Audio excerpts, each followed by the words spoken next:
सिंधी समाज अपनी लुप्त होती संस्कृति और भाषा को बचाने के साथ साथ भारत में सिंधी समाज के राजनीतिक एवं आर्थिक योगदान को उजागर करने के लिए एकजुट हो रहा है। सिंधी समाज का मानना है कि यदि वे अपनी एकजुटता और शक्ति का प्रदर्शन नहीं करेंगे तो नीति निर्माताओं द्वारा उनकी भावनाओं और आवश्यकताओं की अनदेखी होती रहेगी, जिससे उनकी संस्कृति, भाषा और समाज धीरे धीरे लुप्त हो जाएगा।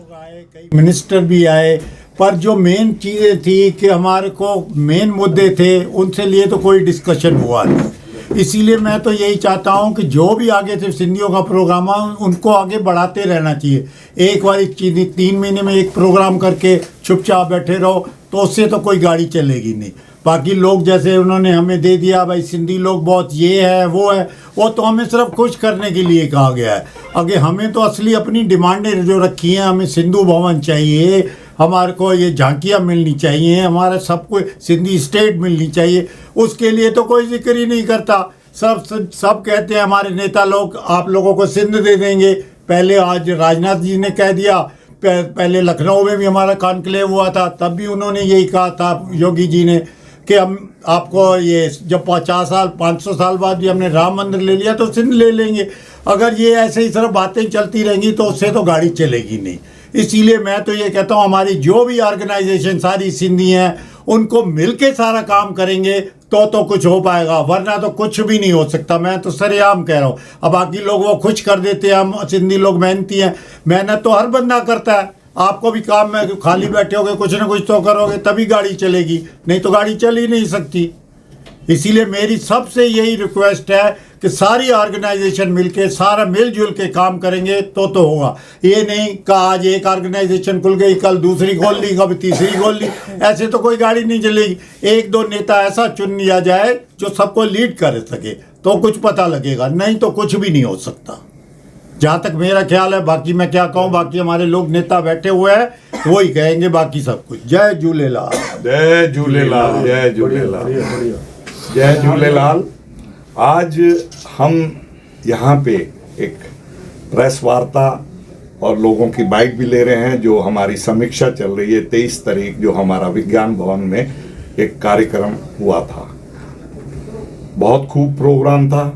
देश विदेश के कई लोग आए, भारी संख्या में लोगों ने समर्थन किया। कुछ हमारी विशेष मांगें थी जो हम तक पहुंचाई गई थी।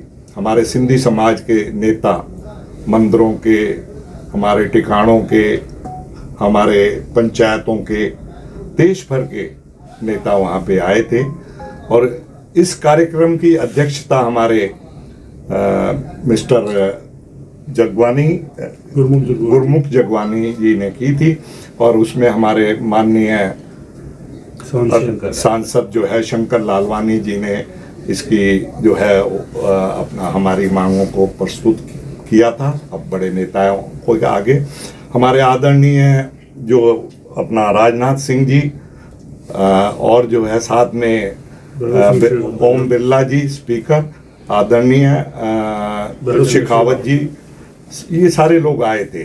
बड़ी उमंग थी लोगों के, सिंधियों के, बड़े जज्बातों के साथ बड़े दूर दूर से लोग आए, बसें भर भर के आई और कई शहरों के लोग उठ के आए यहाँ पे। हमारी मांगें जो थी वो हमारे आदरणीय शंकर लालवानी जी ने कुछ दबी आवाज में रखी, लेकिन जो है ये मांगें आज पहली बार नहीं हुई, इससे पहले भी कई बार हमने मांग की है।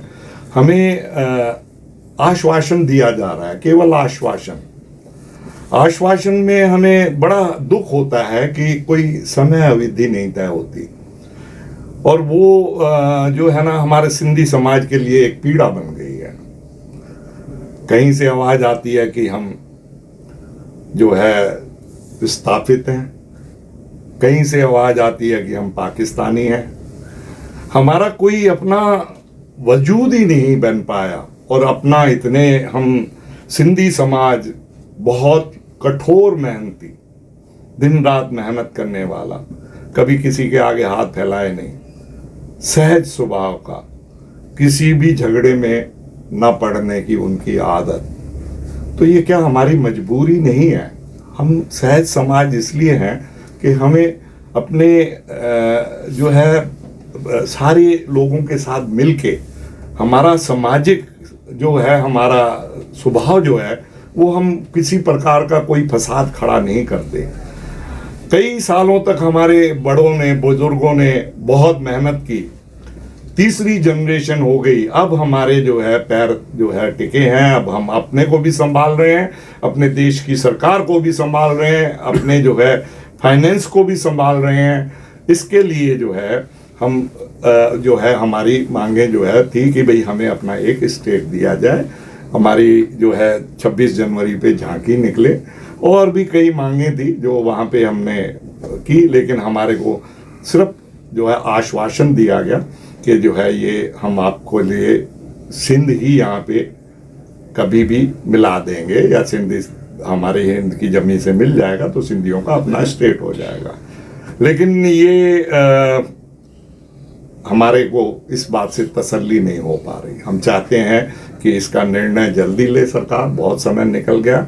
इसी भावना से आज हमारे साथ आज भी कई संस्थाओं के, बड़ी बड़ी संस्थाओं के अध्यक्ष जुड़े हुए हैं और इस बारे में हम जो है ये जख्म भरेगा नहीं हमारा, और हम हर महीने में एक सभा बुलाएंगे ताकि जो है हमारी आवाज। 8वीं अनुसूची में सिंधी भाषा को सम्मिलित किया गया है, मतलब 8वीं अनुसूची में।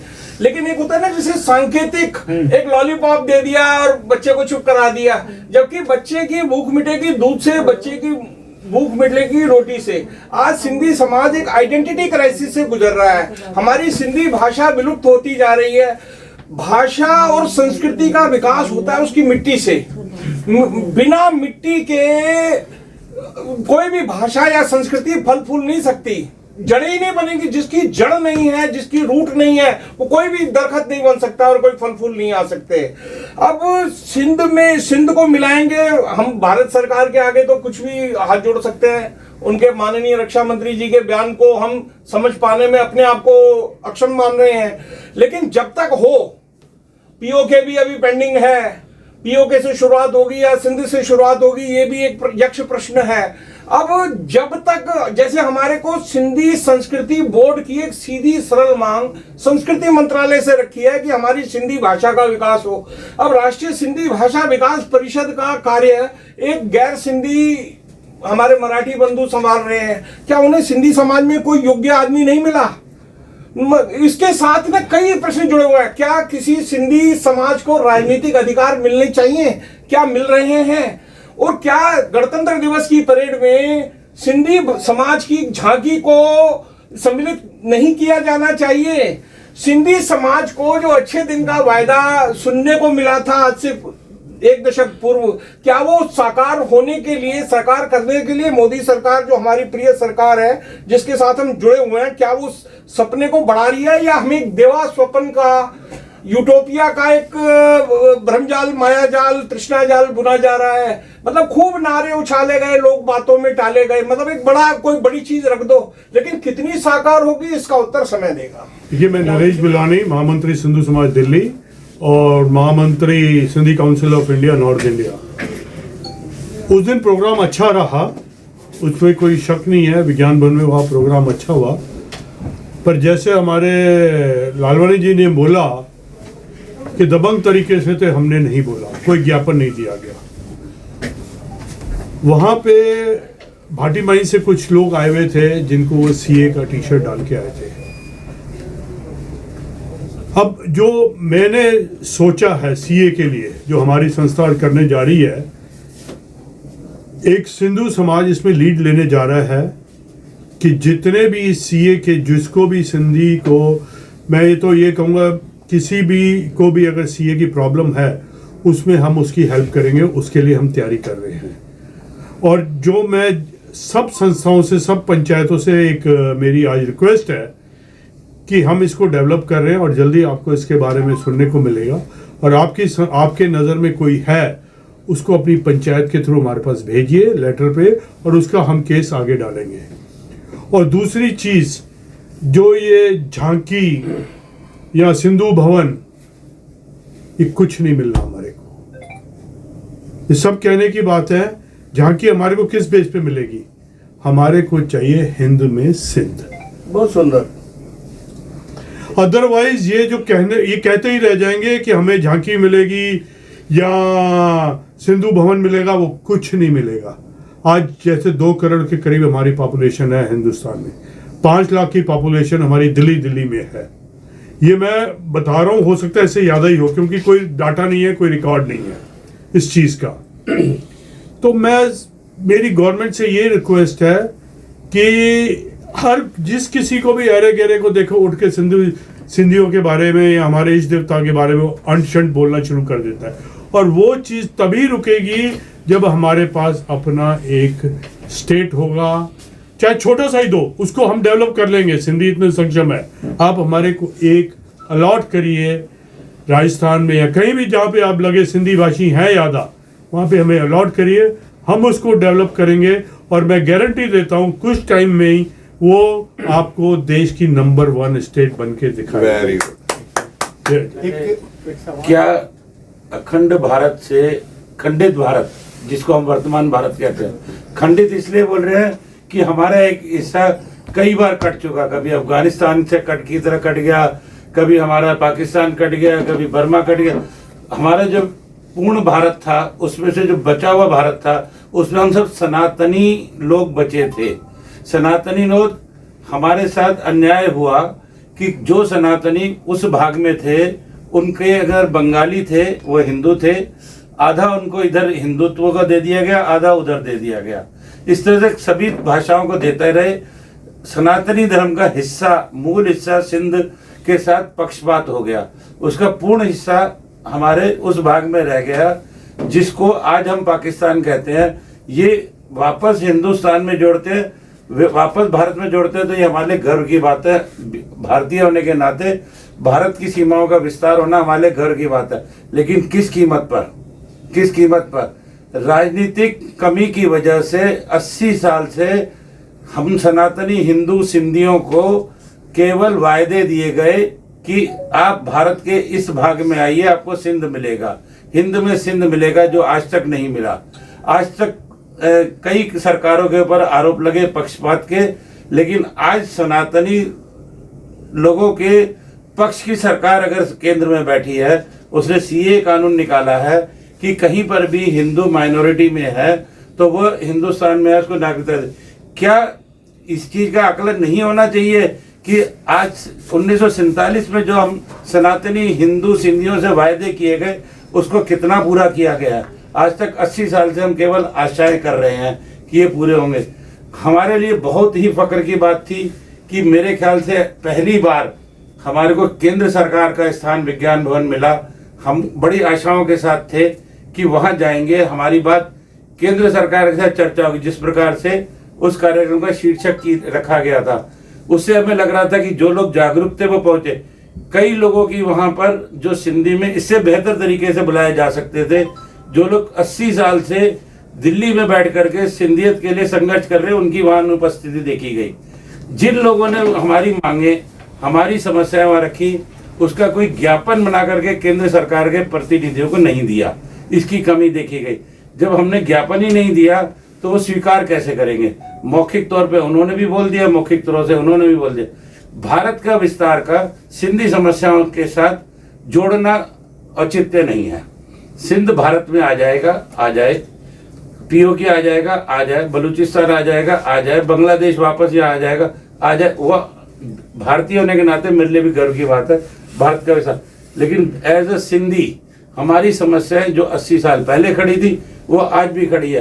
पहले भी हम खुद कमा करके सिंध को हमने डेवलप किया था। भारत के इस भाग में आने के बाद भी हमने खुद मेहनत की है, बिना आरक्षण, बिना किसी जमीन के, बिना किसी, ना हमारे को शिक्षा पद्धति में कोई सपोर्ट मिल रही है, ना हमारे को आर्थिक रूप से कोई मदद मिल रही है, न किसी प्रकार का रिजर्वेशन मिल रहा है, न कोई हमारे को जमीन मिल रही है। जब ये नहीं मिल रही, हम खुद अपना बना रहे।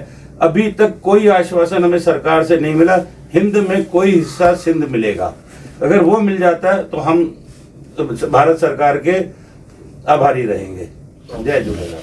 अभी वो ये है कि हमारी कल्चर, सिंधी कल्चर आगे तो बढ़नी चाहिए, पर सर्वाइव कैसे करेगी? हमारी जो न्यू जनरेशन है, जो अराउंड 30 ईयर्स एंड बिलो है, उनको ज़्यादा इस सिंधियत के बारे में नॉलेज ही नहीं है। अगर नॉलेज नहीं है तो इसका मतलब ये है कि हमारा जो फ्यूचर है वो 20 या 30 साल है एक ऐसी कल्चर का जो कि 6000 साल पुरानी है, जहां जिस हमारे देश में सिंध में सारे ये वेद और पुराण लिखे गए थे, जो ऋषि थे वो सिंधी थे।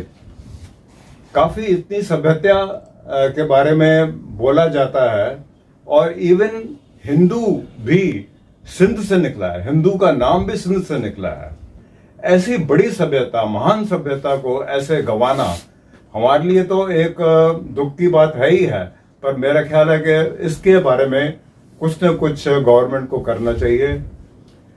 मैं तो ये भी सोच रहा हूँ कि जैसे बिरानी साहब ने कहा कि चाहे आप राजस्थान में कुछ सिंध क्रिएट करिए या महाराष्ट्र में करिए या गुजरात में करिए, पर एक और भी तरीका, अगर कोई पॉलिटिकल प्रॉब्लम है तो मैं तो ये सोच रहा हूँ कि हमारे कई आइलैंड्स खाली पड़े हुए हैं, टापू खाली पड़े हुए हैं, आप हमें 10 या 12 टापू दे दीजिए।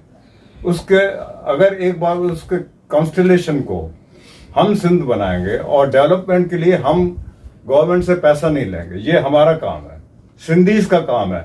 हम वहाँ पे डेवलपमेंट करेंगे, हम अपने सभ्यता जो है उसको भी हम डेवलप करेंगे, और ऐसे ही ये सर्वाइवल हो सकती है। कुछ ना कुछ जरूर हमें करना चाहिए। जैसे महेश जी ने बोला कि जब तक लैंड नहीं है तब तक सर्वाइवल कैसे होगी, लैंड इज अ मस्ट। तो इसकी वजह से हम कह रहे हैं, हाँ अच्छी बात है अगर वो भी आ जाता है, सिंध भी आ जाता है, पाकिस्तान का हमारे साथ मिल जाते हैं, वो अच्छी बात है, पर उसमें टाइम लग सकता है। हमारे पास टाइम नहीं है अभी। हमें तो एक पूरा एक ज़मीन चाहिए, बहुत बड़ी ज़मीन चाहिए, जहाँ पे हम जाएं और वहाँ पे हम इंस्टीट्यूट्स खोलेंगे, सिंधी इंस्टीट्यूट्स खोलेंगे, और बच्चों को उनको जो है हम उनको सिंधत के बारे में बताएंगे। ये हमारा एक आशा है। वो बहुत सक्सेसफुल मीटिंग थी, पर हमारा सोचना ये है कि हमें क्या मिला उस मीटिंग से। हमारी जो डिमांड्स है वो पिछले 70 साल में सेम है कि हमारे को एक अपनी होमलैंड चाहिए, सिंधियों का जमीन चाहिए जिसको हम सिंध स्टेट कह सके। और शुरू में जब पार्टीशन हुआ था तो उस टाइम पर हमारे को एक एश्योरेंस दिया गया था कि हम आपका स्टेट दे रहे हैं कच्छ के पास कहीं पर वो हमारे जो बड़े लोग थे उन्होंने एक्सेप्ट नहीं किया। पर अगर आज भी हम वहीं के वहीं खड़े तो वो लैंड भी, अगर कच्छ में बहुत सारे सिंधी है, सिंधी कॉलोनीज है, आदिपुर, गांधीधाम वगैरह सब कुछ कच्छ में सिंधी बहुत पॉपुलेशन है, तो अगर हमारे को वो लैंड भी दोबारा दी जाए तो हम उसको जो दोबारा डेवलप कर सकते हैं। नहीं तो भारत सरकार ने और भी बहुत सारी स्टेट बनाई है, तेलंगाना स्टेट बनी, छत्तीसगढ़ स्टेट बनी, तो हमारे को सिंधी स्टेट क्यों नहीं दी जाएगी? एक अलग से स्टेट बना दी जाए जिसको हम खुद डेवलप करने के लिए तैयार है। या जो भी हिंदुस्तान के अंदर लीस्ट डेवलप्ड एरिया हो, लीस्ट पॉपुलेटेड एरिया हो, उस एरिया को अगर हमारे को दे दिया जाए तो हम उसको भी डेवलप कर सकते हैं। ये हमारा सोचना है। और एक बार स्टेट हो गई तो हमारा कल्चर भी ऑटोमेटिकली वहां पर डेवलप हो जाएगा, हमारा जो इंस्टीट्यूशनल सेक्टर भी पूरा का पूरा डेवलप हो जाएगा। और जो है हमारी सरकार से यही निवेदन है कि उसको हमारी रिक्वायरमेंट पर कमल टेकचंदानी सिंधु समाज से, जो 23 तारीख की मीटिंग थी बहुत अच्छी मीटिंग थी, और उसके अंदर बहुत ही लोग आए थे, बहुत सिंधी समाज के बहुत हर अलग अलग जगह से आए थे, हर पंचायत के लोग सिंधु समाज के लोग थे। बहुत अच्छा लगा उस टाइम। और अभी जब सबके विचार अभी हम सुन रहे हैं तो ऐसा लग रहा है कि जैसे हिंद में सिंध होना चाहिए, तो इसी की सबको जो है जरूरत है, हिंद में सिंध होना चाहिए। हमारे सिंधी संस्थाएं हैं हमारे दिल्ली में, देश विदेश में, भारत में। मेरी सबसे एक रिक्वेस्ट है, हमें सबको इकट्ठा होना पड़ेगा। हमें भगवान झूलेलाल के झंडे, किसी और के झंडे के नीचे नहीं, भगवान झूलेलाल का झंडा उठा के उनके नाम से हमें आगे जाना पड़ेगा, और तभी बात बनेगी, अदरवाइज हम लोग कुछ नहीं कर पाएंगे। जय झूलेलाल। अब लाल के माने, हाँ, लाल के माने। विज्ञान भवन में उसमें हमें जो उम्मीद से हम गए थे वहाँ पे, उसके हिसाब से हमारे को कुछ नहीं मिला। वहाँ पे सिर्फ बातें हुई, मिनिस्टर आए, बड़े बड़े नेता लोग आए, उन्होंने भाषण दिए, चले गए। लेकिन जो हमारे को उम्मीद थी उसके अकॉर्डिंग कुछ भी नहीं मिला हमें। % भी नहीं मिला। तो मैं सरकार से ये प्रार्थना करता हूँ, रिक्वेस्ट करता हूँ कि इन फ्यूचर हमारी बातों पे, हमारी डिमांड्स पे, जो कि हमें स्टेट के लिए ज़मीन मांग रहे हैं, ध्यान दें और हमारे को सपोर्ट करें। धन्यवाद। भारत में था, सिंध भारत में है, राष्ट्रगान में हमें सम्मान मिला है, सिंध पंजाब, सिंध, गुजरात, मराठा, लेकिन सांकेतिक है, हमें तसल्ली है, हम ऋणी हैं भारत सरकार के जो राष्ट्रगान में हमें सम्मान दिया, लेकिन सिंध भारत में ही होना चाहिए। साथ में मैं अपने सिंधी समाज के स्वजनों से अपील करूंगा, मत करो निराशा की बातें, जीवन संबल की आशा है, कर्तव्य कर्म करते जाओ, यह जीवन की परिभाषा है। दिल्ली के सिंधु समाज के आदरणीय नरेश गिलानी जी ने कहा है कि भारत सरकार से सीए की एक आवाज निकली है, रुकी हुई है, उसको हमें आगे बढ़ाना है। आदरणीय नरेश जी, आप भी, अशोक लालवानी जी, आप भी इसमें इनके सहभागी बने यात्रा में। हमें ऐसे थे ना, हमें तो कुंडी खड़कानी है भारत सरकार की। एक दिन में भाषण करके राशन नहीं मिलेगा, एक दिन में कोई विज्ञान भवन में कार्यक्रम कर दे और सब सोचे, हम उम्मीद लगाएं कि सरकार हमें झोली भर के दे देगी, नहीं देगी, लटकाएगी, टालेगी। आज सरकार कौन सी भाषा सुनती है या समझती है, ये भी एक सवाल है। सरकार अहिंसक, जो शांति प्रिय सिंधी समाज की मांगे सुनेगी, ये भी एक प्रश्न है। अब हम अपने सरकार तक अपनी बात कैसे पहुंचाएं? आदरणीय नरेश जी, सिंधी समाज को जागृत होना पड़ेगा, मीडिया के माध्यम से, अपने नियमित जनसंपर्क करके, हमें मीडिया को सहभागी बना के इस आयोजन में, अपनी संस्थाओं के माध्यम से सरकार तक हमें निरंतर अपनी आवाज को बुलंद करना होगा कि हम भी भारत के नागरिक हैं, लोकतंत्र में हम भी सहभागी हैं, हमारी आवाज सुनो। विशेष तौर पर कुछ अलग अलग पहलू से फिर से आकलन करता हूँ। हमें बहुत कुछ मिला वहां से। सबसे पहले एक सम्मानजनक शब्द मिला हमारे को कि राष्ट्रगान में सिंध शब्द केवल इसलिए नहीं है कि सिंधी एक प्रांत का नाम है। सिंध हमारी हिंदू संस्कृति की सनातन सभ्यता का मूल जो है वो सिंधु है, इसलिए सिंध भारत के राष्ट्रगान में है। ये फक्र की जो बात वहां पर केंद्रीय नेताओं द्वारा मंच से बोली गई, ये जन जन तक नहीं पहुंचाई जा रही, वो क्लिपिंग हमें अभी तक नहीं मिली। मतलब सरकार की स्वीकृति कि हम सिंध राष्ट्रगान में क्यों है, ये चीज पहुंचाई नहीं जा रही। हमारे माननीय शंकर लालवानी जी ने जितनी मांगे रखी, ये केवल 80 सालों से बढ़ती जा रही है या वही पुनर् हो रही है, उसका कोई ज्ञापन लिखित नहीं गया, केंद्र सरकार से कोई आश्वासन नहीं मिला, इसकी कमी महसूस करी गई। शिक्षा पद्धति के ऊपर हमारे एक वक्ता रवि टेकचंदा जी ने बहुत अच्छा वहां पर सटीक आकलन, पूरा आंकड़ा दिया कि कितनी हमारे को भारत के अंदर सिंधी भाषाओं को शिक्षा पद्धति से कितनी सपोर्ट चाहिए, इसका कोई ज्ञापन नहीं दिया गया, उसका कोई आश्वासन नहीं मिला पूरा करने के लिए। हमारे सिंधी सभ्यता का विस्तार से समझाने के लिए हमारे किशोर आजवानी जी ने इतना अच्छे तरीके से उसे पेश किया गया, अभी तक कोई क्लिपिंग उसकी नहीं आई।